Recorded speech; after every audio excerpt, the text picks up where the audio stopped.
உழைப்பாளி இல்லாத நாடுதான் எங்கும் இல்லையா அரஹோயா அவன் உழைப்பாலே பிழைக்காத பேருதான் எங்கும் இல்லையா அரஹோயா அர சாமியோ சாமி அப்படி இருந்துட்டா காமி கூலியோ கூலி எங்களை நம்பித்தா பூமி பிறர் வாழ்வதே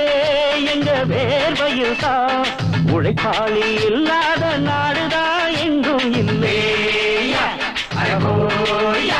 அவன் உழைப்பாலே பிழைக்காத பேருதான் எங்கும் இல்லையா ஐயா